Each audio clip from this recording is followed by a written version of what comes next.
of the desire of New York City school students for material that would help them better understand the history of their city and schools.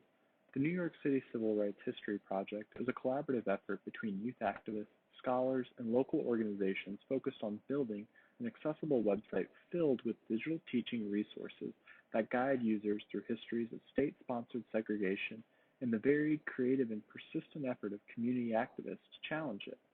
Our team is currently developing teaching resources that feature primary sources as well as shareable lesson plans.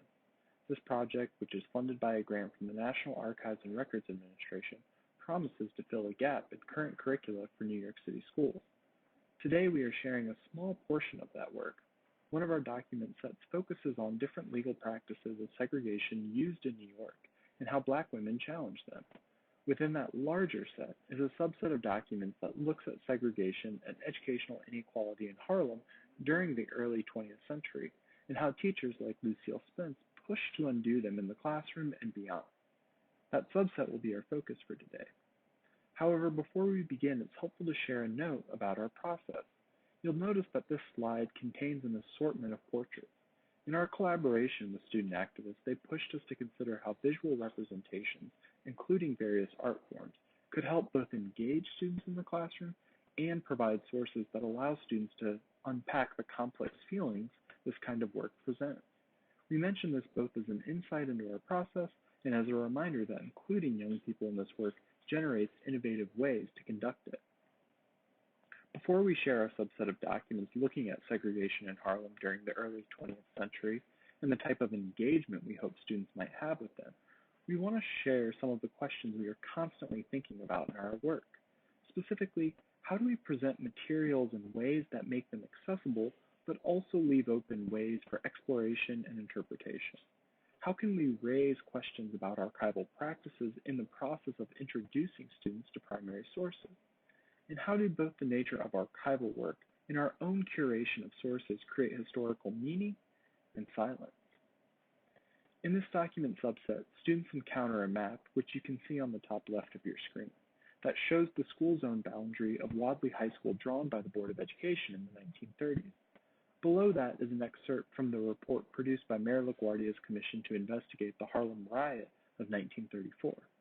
In the center, you see a newspaper article that describes the union activism of Lucille Spence, who taught at Wadley High School during this period, and how she used that platform to challenge segregation. Below that, you see a portrait of two teachers, one of whom is believed to be Lucille Spence, from the 1925 Survey graphic magazine that hailed the New Negro. To the right, you see some of the archival sources we also use on our website, a 1938 yearbook from Wadley High School, and excerpts from the mayor's 1956 Commission on School Zone Integration.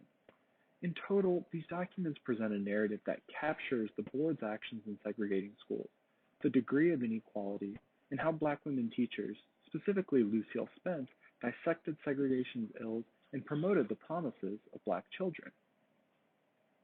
For students engaging this work, each document is presented alongside written information that helps contextualize the document in what we hope increases the accessibility of our various materials. For instance, this image captures information about the publication in which this portrait appears and education's relationship to the idea of the New Negro. While we are confident that the richness of these documents alongside such contextual information provides a powerful foundation for analysis, we do wonder what other ways, besides providing this kind of contextualizing text, might we use to help make these materials accessible, and then further to help students in their investigations and explorations beyond what is already presented here. To this latter question, we recognize that our selection of sources, the placement of these sources alongside one another, and the contextualizing texts raise their own questions about the crafting of historical narrative, as well as questions about larger archival practices.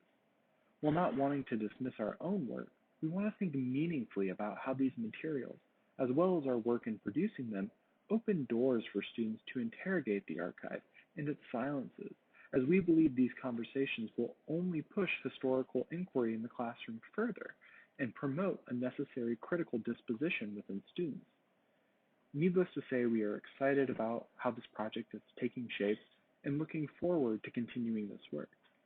Thank you.